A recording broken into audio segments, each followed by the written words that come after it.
ሰምተዋል? አፍሮ ሆሊላንድ አስጎብኚ የኢየሩሳሌም የትንሣኤና የእርገት ጉዞ ምዝገባ ወደ መገባደዱ ስለሆነ ያቀዳችሁ ሁሉ በጊዜ ኑ ይለናል። ለትንሣኤ ከሕማማት እስከ ዳግማ ትንሣኤ ለ13 ቀናት፣ ለእርገት በወርሃ ግንቦት ለ8 ቀን በተመጣጣኝ ዋጋ ተመቻችቷል። የሰላም ሁኔታ አያሳስቦ። የምንጎበኛቸው የጉብኝት መዳረሻዎች በሙሉ ፍጹም ሰላም ናቸው። አፍሮ ሆሊላንድ አስጎብኚ ላለፉት 14 ዓመታት ለምርቃትና ለምስጋና እንደሚሠራው አሁንም እኛ ወላጅ ዘመዶቻችሁን በእንክብካቤ እናስጎበኛለን፣ እናስተናግዳለን። የእምነታችንን መጀመሪያ ቅዱሳን መካናቶች በዐይን እንደማየትና እንደመርገጥ ምን ደስ የሚያሰኝ ነገር ሊኖር? ለወላጅም ከዚህ የሚበልጥ ስጦታ የለም። አፍሮ ሆሊላንድ አስጎብኝና የጉዞ ወኪል አድራሻ ቦሌ ሞርኒንግ ስታር ሞል 2ኛ ፎቅ። አሁኑኑ ስልክዎን አንስተው ይደውሉ። 0988 18 18 18 አይጠፋዎትም። በውጭ ለምትኖሩ በዋትሳፕ 0930 01 1998 አፍሮ ሆሊላንድ አስጎብኝና የጉዞ ወኪል። ይህ አዋዜ ልዩ ትኩስ ነው። የዩኤስኤአይዲ ወይም የዩኤስኤድ ጉዳይ አክትሟል። በዛሬው ዕለት የዩናይትድ ስቴትስ አሜሪካ ፕሬዝደንት ማርኮ ሩቢዮ በግል የኤክስ ገጻቸው ላይ ባወጡት መረጃ መሠረት ዳንኤል ዩኤስኤድ የዩናይትድ ስቴትስ አሜሪካ ዓለም አቀፍ የልማት እርዳታ ኤጀንሲ ህልውና እንዳከተመ ወይም ደግሞ መፍረሱ እንደተጠናቀቀ ነው እያስነበቡን ያሉት ውጭ ጉዳይ ሚኒስትሩ። ዓለም እንግዲህ በጣም አስገራሚ ዘገባ ነው። የዩኤስኤድ ጉዳይ አከተመ ማለት ምን ማለት ነው? እንደ ድርጅት ፈርሶ ተበታተነ ማለት ነው? መጨረሻው እንደዛ እንዲሆን ነው ስራው የተሰራው። ዛሬ በማህበራዊ ሚዲያ ገጻቸው በግላቸው በውጭ ጉዳይ ሚኒስቴር የኤክስ አካውንታቸው ሳይሆን በስማቸው ባለው በግላቸው ላይ ነው የገለጹት። ውጭ ጉዳይ ሚኒስትሩ የዩኤስኤድን ከጠቅላላ ስራው 83% የሚሆነውን ሰርዘውታል። እንደ ዓለም አቀፍ ድርጅትነት ያሉትን በጀቶች የሚጠቀምባቸው የሚያስበጅትባቸው 5200 ኮንትራቶች ተሰርዘዋል። የቀረው 13% ነው። እነዚህ እዚህ ውስጥ ደግሞ ያሉት 1000 ፕሮግራሞች ናቸው። አሁን ምንድነው የውጭ ጉዳይ ሚኒስትሩን የኤክስ ገጽ መረጃ ስታነብ የሚለው እንግዲህ አንድ ድርጅት 83% የእንቅስቃሴ ምክንያቱን ካሳጣኸው እና ለሱ የተመደቡ ደግሞ ቴንስ ኦፍ ቢሊዮንስ ነው የሚለው በብዙ 10 ቢሊዮን ዶላሮች የሚቆጠር ነው የሚለው። ዩኤስኤድ በዓመት እስከ 40 ቢሊዮን እንደ ሁኔታው እንግዲህ 50 ሊሆን ይችላል 30 ዋቴቨር 40 ግን ቢያንስ በ2023 የነበረ ነው። ስለዚህ አብዛኛውን ገንዘቡንም የሚወስዱት 5002 ኮንትራቶች ነበሩ ወይም 83% እንቅስቃሴው ማለት ነው። ስለዚህ አሁን በበጀት ደረጃ ስትመለከተው የአንበሳ ድርሻው የ83% እንቅስቃሴው የሚመደበው ለት በጀት በቀላል ሂሳብ ከ25 እስከ 30 ቢሊዮን ዶላር ይደርስ የሚችለው ዝም ብለን እንደ 40 አማካኛ አድርገን ብንወስደው ማለት ነው። ወይም ከዛ ባለፈ ተሰርዟል። ስለዚህ ኢሰንሺያሊ እንደ ዩናይትድ ስቴትስ አሜሪካ የውጭ ዓለም አቀፍ ልማት ድርጅት ኤጀንሲነት የነበሩት 83% ፕሮግራሞቹ ተሰርዘዋል። የቀረውንም አሉ በመልእክታቸው የቀረውን 1000 ፕሮግራሞች በነገራችን ላይ እዚህ 83ቱ ላይ አብረው ከተሰረዙ ፕሮግራሞች አንዱ የውጭ እርዳታ ቢል ነው። የውጭ እርዳታ ታዳጊ ሀገሮች ኢቭን የነፍስ አድን የተባሉ እንግዲህ ልማት ያግዛል፣ የምግብ እጥረት ወይም ድርቅ ሲያጋጥም ይረዳል። እንደዚህ አይነት ስራዎችን ይሰራል። እነዚህ ራሳቸው ተሰርዘዋል እና ለዚህ ያቀረቡት ምክንያት ውጭ ጉዳይ ሚኒስትሩ እነዚህ 83% ኮንትራቶች መሰረዝ ያስፈለገበትን ምክንያት ሲናገሩ ከዩናይትድ ስቴትስ ፖሊሲ ጋር ጥቅም ጋር አብሮ አይሄድም፣ እንደውም አንዳንዱ ተጻራሪ ነው ለአሜሪካ ጥቅም የሚል ትንተናን የሰጡበት። አሁን ምንድነው የምታየው ከዛሬ ከወጣው ከውጭ ጉዳይ ሚኒስትሩ የኤክስ ገጽ መግለጫ ማብራሪያ? በጣም ሲስተማቲክ በሆነ መንገድ እንግዲህ 6 ሳምንት ወስደው አጥንተው የሚቀንሱትን ቀንሰው የሚጨምሩትን ጨምረው ወደ ህልውና ይመልሱታል የሚል ተላላ አመለካከት የነበራቸው ወገኖች ብዙ ናቸው። እንደምታውቀው በባህር ማዶ የሚገኙ 10,000 ሰራተኞችን በትነዋል። ኦልሬዲ ወደ ሀገራቸው አስገብተዋል። አሁን ምንድን ያልኩት ከ6 ሳምንት ሪቪው ወይም ጥናት በኋላ እንደውም ውጭ ጉዳይ ሚኒስትሩ ኤለን መስክን አመስግነዋል። ዶጅ ማለት ይሄ የዩናይትድ ስቴትስ አሜሪካ የፌዴራል መስሪያ ቤቶችን መከርከም ላይ እንደገና ይታወቃል። ዶጅ እንግዲህ ብዙ ሰራተኞች ቀንሷል፣ ብዙ ፕሮጀክቶች አጥፏል። እያንዳንዱ የሚወጣውን ገንዘብ በአጠቃላይ እንደገና ከዶናልድ ትራምፕ ፖሊሲ ጋር በእጅና ጓንት ሆነው በሚቀጥሉበት ሁኔታ በኃላፊዎች ደረጃ የሚቀመጡ እንኳ የእሳቸውን ፕሮግራም ለማራመድ የታመኑ ሰዎች እንዲሆኑ የማድረግ በጣም ሰፊ ስራ ነው ዶጅ ሲሰራ የነበረው እና ይህንን ገልጸዋል። ይህንንም የዩኤስኤአይዲን በመከለሱ ሂደት ውስጥ የነ ኤለን መስክን ማስተዋጽኦ ነበረ። እንግዲህ ምንድነው የደረሱበት ነገር? ቤዚካሊ ያፈረሱት ማለት ነው። 83% የተልእኮዎቹን በዓለም ላይ የሚንቀሳቀስባቸውን ኮንትራቶች እንዳለ ሰረዟቸው። እነዚህ ከፍተኛውን የበጀት መጠን የሚይዙ ነበሩ። የቀሩትን 1,000 ደግሞ በሀገሪቱ ውጭ ጉዳይ ሚኒስቴር ስር የሆነ ዲፓርትመንት ሆኖ እና አሜሪካ ከሷ የውጭ ጉዳይ ፖሊሲ አኳያ አብረው ይራመዳሉ የምትላቸውን ወገኖች ብቻ የምጠቅምበት እሱ ራሱ የቀረው 1,000 ፕሮግራም እንደሆነ አይታወቅም። ስለዚህ አሁን ምንድን የሆነው ቤዚካሊ ከዚህ በኋላ እንግዲህ ምናልባት ይህንን ለአሜሪካ ኮንግረስ ማቅረብ ይጠበቅባቸዋል። በአጭሩ ዩኤስኤድ የሚባል ላለፉት ከኬኔዲ ጊዜ ጀምሮ የኖረ አንጋፋ ድርጅት ለዘላለሙ ይከስማል ማለት ነው። ይፈርሳል። ቀሪዎቹ የሚቀሩት 1,000 ስራዎች በዩናይትድ ስቴትስ አሜሪካ ውጭ ጉዳይ ሚኒስቴር ስር ተካተው የሚሄዱ ይሆናሉ እና ዛሬ ውጭ ጉዳይ ሚኒስትሩ የነገሩን ነገር ዩኤስኤአይዲ የተጣለበት ተስፋ ከወደቀበት ይነሳል። በብዙ መልኩ በዓለም ላይ ለታዳጊ ሀገሮች መታከሚያ፣ በሽታን መዋጊያ ነው የሚረዳው።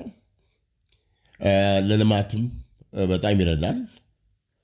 እነዚህን ነገሮች ግምት ስታስገባ ትልቅ ካላሚቲ ነው እና የዛ ድርጅት ህልውና በዶናልድ ትራምፕ ዘመን እንግዲህ በዚህ መንገድ ሊያከትሙት ጨርሰዋል ማለት ነው። ምክንያቱም የተረፈው ነገር የለም። ፕሮጀክቱ ብዙዎቹ ኮንትራቶቹ ወይም የሚሰራቸው ስራዎች እና ከፍተኛውን የገንዘብ መጠን የሚመድብላቸው ዓላማዎች፣ ተልኮች በሙሉ ውድቅ ሆነዋል። 83% ያሉ የቀሩትን በአሜሪካ ውጭ ጉዳይ ሚኒስቴር ስር ሆኖ የሚቀጥል ይሆናል የሚል ነው። ባይ ዘ ዌይ የዶጅ ዋናው እንግዲህ አፍራሽ ልትለው ትችላለህ። የአሜሪካ ፌዴራል መስሪያ ቤቶች አፍራሽ ነው። እሱ ደስታውን ገልጿል። በዚህ መጨረሻ ለውጭ ጉዳይ ሚኒስትሩ በደረሱበት ውጤት በጣም ነው ደስታውን የገለጸው። ዩኤስኤድ የሚለውን ነገር ራሱ ኮንሰፕቱ ሊዋጥለት እንደማይችል ነበር የተናገረው። እኔ ፒውርሊ የማየው ምንም ይሁን በመሃል ስላለ ሁኔታ የታዳጊ ሀገሮችን ልማት ማገዝ ነው። አንዳንድ ጊዜ ለበጀት ድጎማ የሚያደርግላቸው ሁሉ አሉ። ሁለተኛው ደግሞ ከጤና አኳያ፣ ከሰማያዊ መብት አኳያ፣ ከዲሞክራሲ አኳያ እገዛዎች ያደርጋል። እንደዚሁም ደግሞ በድርቅ በአደጋ ጊዜ ቁጥር አንድ ደራሽ ነው። እነዚህ ሁሉ ፋክተሮች አስገብተው ስትመለከት እጦቱ ብዙ ሀገራትን የሚሰማ ነው። ስለዚህ ዛሬ እንዳየነው የአሜሪካ ውጭ ጉዳይ ሚኒስትር ሩቢዮ ይህ ድርጅት በሙሉ ቁመናው መሬት ከስክሰውታል ብሎ ማስቀመጥ ይቻላል። እንደምታውቀው ቢሊዮነሩ ኤለን መስክ ራሱ የልማት እርዳታ ብሎ እነዚህን ፕሮጀክቶች ዘርዝሮ በዓለም ላይ እንዲህ አይነት እንቅስቃሴ ማድረጉን እንደ ኮንሰፕት አልተዋጠልኝም ያለው፣ እንደ ጽንሰ ሀሳብም አልወደደውም። ድርጅቱን ለእንጨት ፈላጭ መጥረቢያ ስር ማስቀመጥ ነው ያለው። ፍልጥልጡ መውጣት አለበት ያለው እና አሁን ፍልጥልጡ ከመውጣቱ በባሰ አገልግሎት አቁሞ ተዘግቷል። ከዚህ በኋላ እንግዲህ ፎርማል የሆነ ድርጅቱን ማክሲሚያ ፕሮግራም ካልሆነ በስተቀረ ዩኤስኤአይዲ የለም ማለት ይቻላል። ዳኔ ዓለም እንግዲህ ዩኤስኤድ በጆን ኤፍ ኬኔዲ ከተመሰረተ ጊዜ አንስቶ ትራምፕ እስከተመረጠበት ጊዜ ድረስ ለረጅም ጊዜ ያገለገለ ትልቅ የእርዳታ ድርጅት መሆኑ ይታወቃልና አሁን ላይ ይህ ትልቅ ተቋም በመፍረሱ የሚፈጥረው ተግዳሮት ምንድን ነው? እንደገና ደግሞ ጆን ኤፍ ኬኔዲ ያቋቋሙትን ድርጅት ትራምፕ ለምን ማፍረስ ፈለጉ? እነዚህ 10,000 ያልኩ የድርጅቱ ሰራተኞች ኦልሬዲ ብዙ የፌዴራል ሰራተኞች በአሁኑ ሰዓት ተቀንሰዋል። ገሚሶቹ የሥራ መፈለጊያ ገንዘብ የ7 ወር የ8 ወር እንሰጣቸዋለን እና በፍላጎት ሥራ ለመልቀቅ ማመልከቻ አስገቡ። እንደዚህ የምታስገቡ ከሆነ የ8 ወር ገደማ ደሞዝ በአንድ ላይ በሥራ መፈለጊያ እንሰጣቸዋለን። ይህን የማታደርጉ ደግሞ ከሆነ በኋላ ላይ ሪስትራክቸር ይደረጋል። መስሪያ ቤታችሁ በሚደረግ እንደገና ይዋቀራል። የሚዋቀርበት ጊዜ የሚዘጉ ዲፓርትመንቶች፣ ከአገልግሎት ውጭ የሚሆኑ ፕሮግራሞች እነዚህ ስላሉ በቀጥታ ከስራ መባረር ሊጠብቃችሁ ይችላል። ያን ጊዜ ይሄን አይነት ጥቅም ላታገኙ ትችላላችሁ የሚል ማስጠንቀቂያ ተሰጥቷቸው በዚህ መንገድ የተሰናበቱ የፌዴራል ሰራተኛ ቁጥር ብዙ ነው። ስለዚህ እነዚህ 10,000ዎችም የዚህ አካል የሚሆኑት ወስዶ የሚጠቀምባቸው ሌላ ቦታ የሚያስቀምጣቸው እስካልሆነ የሚበተኑ ነው የሚሆኑት። ስለዚህ በዋነኛነት አሁን ምንድነው የምንመለከተው? ኬኔዲ የመሰረቱትን ትራምፕ ለምን አጠፉት ብለን ስናስብ ኬኔዲ ዩኤስኤአይዲን የመሰረቱት በቀዝቃዛው ጦርነት ዘመን ነው። በዛን ጊዜ የምዕራቡና ምስራቁ ወይም የኮሚኒስቱና የካፒታሊስቱ ፉክክር የተጽዕኖ አድማስን የማስፋትና እንደገና ደግሞ የባላጋራን የተጽዕኖ አድማስ የማስጨነቅ የማጥበብ እንቅስቃሴዎች ስለነበሩ እርዳታ እንደ አንድ መዋጊያ መንገድ ነበር የቀረበው። ለምን? ያው ዞሮ ዞሮ የሀያላኑ ትኩረትና የተጽዕኖ ማረፊያዎች ታዳጊ ሀገሮች ናቸው። ስለዚህ እነዚህ በማደግ ላይ ያሉ ሀገሮችን እንደ ዩኤስኤድ አይነት ፕሮግራም ትልቅ እንትን አቋቁመህ የልማት እርዳታ ስታደርግላቸው እንደገና ደግሞ በሽታን መዋጊያ በተለይ በሽታ መዋጊያ የሚባለው ነገር በጣም በጣም አስፈላጊ ነው ዳንኤል። አሁን ለምሳሌ የኤችአይቪ መድኃኒት የሚወስዱ 20 ሚሊዮን እንደሆነ ነው የተነገረው። እነዚህ ሰዎች በሙሉ ይሄ CD4 ካውንተር ምናምን የሚባሉ በሽታውን የሪሊ የሚዋጉ በጣም በህይወቱ ሙሉ የሚወጣቸው መድኃኒቶች አሉ፣ ምርመራዎች አሉ፣ የተለያዩ ነገሮች። እነዚህ ነገሮች USAID ነበር የሚሸፍናቸው። አሁን USAID አገልግሎት በማቋረጡ እና አሁን ባለው ፕሮግራም ውስጥ ውጭ ጉዳይ ሚኒስቴር እሱን እንኳ ሳይሰርዘው ከተረፉት ፕሮግራሞች ውስጥ ሆኖ ቢሆን ኖሮ አልተገለጸም። እርግጠኛ ነኝ የለም። ምክንያቱም የውጭ እርዳታ ፎሬን ኤድ የሚለውን ጭምር ስለዘጉት እሱ ካልተሰጠ በጣም በቃ ከዚህ ሞመንት ጀምሮ በሰዎች እየሞቱ ነው ያሉት ማለት ነው፣ መድኃኒቱን ባለማግኘት። ሁለተኛ ወረርሽኝ ታስታውሳለህ? አሁን ምድር ይባል ይሄ ኮሮና በመጣ ጊዜ ማለት ነው ብዙ ነገር የሚያስፈልገው አየህ፣ የበሽታውን መከላከያ ሕክምናው፣ ስለ በሽታው ለማጥናት እርምጃ ለመውሰድ ኢቭን ይሄ አፋችንን የምናደርግበት ጓንቱ ምኑ ሁሉ ነገር በማንኛውም ሰዓት ወረርሽኞች ይመጣሉ። እነሱ ሳይመጡ ለመከላከል ከመጡ ደግሞ ቶሎ ህብረተሰቡን እንዴት መጠበቅ ይቻላል የሚሉ እርምጃዎች እነዚህ ሁሉ የሚቀናጁት USAID በእንዲህ አይነቱም ውስጥ ከፍተኛ ድርሻ አለው። ስለዚህ ብዙ እንጃ ቁጥራቸው ቀላል ያልሆነ ምናልባት በሚሊዮን የሚቆጠሩ ድሆች በአጠቃላይ ደግሞ ከጤና አኳያ ደግሞ በጣም ብዙ ሚሊዮን የሚሆን ህዝብ ይህን አገልግሎት ያጣል ማለት ነው። ያኔ ግን ኬኔዲ ይህን በሚያደርጉበት ጊዜ ሀገራት ካፒታሊስቶቹ በዚህ ደረጃ አንተን እያገዙና እያለሙ ነው ወዳጅ ሆናን የሚሉ ወራዝ በወዳኞቹ በኩል ያው ማነብነም ነው። ሌኒን እንዲያለ ማርክስ እንዲያለ የሚል ነገር ነው። ስለዚህ አሜሪካ በጣም ተጠቅማበታለች። ብዙ ሀገራትን ከኮሚኒዝም መዳፍ ውስጥ ለማውጣት ወይም ደግሞ እዛ ሀገር ላይ ተቀባይነት እንዳይኖር ከማድረግ አኳያ አንዳንዴም ተሳክቶላት ሀገራት ከእጁ እንዲወጡ ለማድረግ ከታገለችባቸው ተቋማት አንዱ USAID ነው ወይም USAID።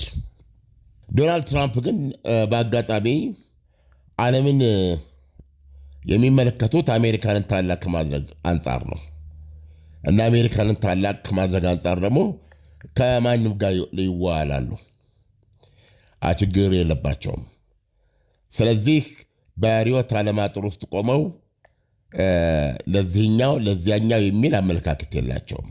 ለዚህ ነው መርከንታይል ናቸው የሚሏቸው፣ የነጋዴ አስተሳሰብ ነው ያላቸው። አሜሪካን ይጠቅማል አይጠቅምም ከሚል በካሽ የሚተመን በኢኮኖሚ ተርም ሊወሰድ የሚችል ነገር ካልሆነ በስተቀር እሳቤ ሪዮት ዓለማዊ እንደዚህ አይነት ትግሎች ዶናልድ ትራምፕ ጋር የለም። ስለዚህ በሳቸው ዘመን USAID መፍረሱ ትልቅ የምስራች ነው። አሜሪካንን ከሞኝ ደጃፍ ሞፈር ይቆረጣል ካስባሉ ድርጅቶች መካከል አንዱ አድርገው ነበር የሚቆጥሩት እና በእውነት ለUSAID መልካም ዜና አይደለም። የውጭ ጉዳይ ሚኒስትር ሩቢዮ ያስነበቡን 83% ወይም ወደ 4500 ስራዎቹ ተሰርዘዋል። የተረፉት 1000 የሚወትን በውጭ ጉዳይ ሚኒስቴር የተለያዩ ዲፓርትመንቶች ውስጥ የተበተነ ወይም የሚበተን መሆኑን አስታውቀዋል። ዳንኤል በጣም ጥሩ ዓለም፣ ለሰጠህን ትንታኔ አመሰግናለሁ። መልካም ጊዜ ይሁንልህ። መልካም ሽዳኔ። አስደሳች ዜና ለኤሌክትሪክ ተሽከርካሪ ተጠቃሚዎች በሙሉ የእኛ ማይክሮፋይናንስ አክሲዮን የኤሌክትሪክ ተሽከርካሪዎች አቅርቦትን ከግምት ውስጥ በማስገባት ከባትሪ ሕይወት ጋር ተያይዞ ያለውን አደጋ ለመቀነስ የኤሌክትሪክ ተሽከርካሪዎች ባትሪ መተኪያ የቁጠባ አገልግሎት አቅርበዋል። የኤሌክትሪክ ተሽከርካሪዎች ባትሪ መተኪያ የቁጠባ አገልግሎት ደንበኞች ባትሪ ካለምንም ስጋት መተካት እንዲያስችላቸው ከብድር አቅርቦት ጋር የተቆራኘ ሆኖ የቀረበ ነው። ሂሳቡ ሲከፈት በየወሩ የሚሰላ 10.5% ዓመታዊ ወለድ ይታሰብበታል። ተቋሙ የኤሌክትሪክ ተሽከርካሪዎችን በመያዣነት በማስመዝገብ እስከ 200% የሚደርስ የባትሪ ምትክ ብድር ይሰጣል። ከሰኞ እስከ እሑድ ከጠዋቱ 2 ሰዓት እስከ ምሽቱ 2 ሰዓት አገልግሎት በሚሰጡት ሁሉም ቅርንጫፍ ቢሮዎቻችን ምሳ ሰዓትን ጨምሮ እናገለግሎታለን። ይምጡ። በልዩ እንክብካቤ እርስዎን ለማገልገል ዝግጁ ነን። ዋና መስሪያ ቤት አብይ ቅርንጫፍ ቀበና ወደ ቤላ በሚወስድ መንገድ የፌዴራል ቤቶች ኮርፖሬሽን ህንፃ ምድርና አንደኛ ፎቅ ላይ። ሌላው ቅርንጫፋችን መገናኛ ግሬስ ሲቲ ሞል አንደኛ ፎቅ። እንደዚሁም ፊጋ ቅርንጫፍ ከፊጋ ትራፊክ መብራቱ ወደ ሲኤምሲ ሚካኤል በሚወስደው መንገድ ላይ ያገኙናል። ስልክ ቁጥር 0982411111 ወይም 0960506006 ወይም 11 ይደውሉ። የኛ ማይክሮፋይናንስ የኛ ለሁሉም። አዋዜ ልዩ ዜና ላይ የተመሰረቱ ታሪኮች በስፋት የሚቀርቡበት ነው። አዋዜ ልዩ በየዕለቱም አጫጭር የዜና ታሪኮች ይሰጣል። የዜናዎቹን መነሻ ምክንያት ይመረምራል። በአዋዜ ልዩ ማስታወቂያ ማቅረብ ከፈለጋችሁ አዋዜ ልዩ ላይ በተገለጸው አድራሻ መሰረት ልታገኙን ትችላላችሁ። የአዋዜ ልዩ ሳብስክራይበርስ ቁጥር ወደ 100,000 እየደረሰ ነው። ስለዚህም አዋዜ ልዩን ላይክ፣ ሼር፣ ሳብስክራይብ አድርጉ። አዋዜ ልዩ ዜና በልዩ ማለት ነው።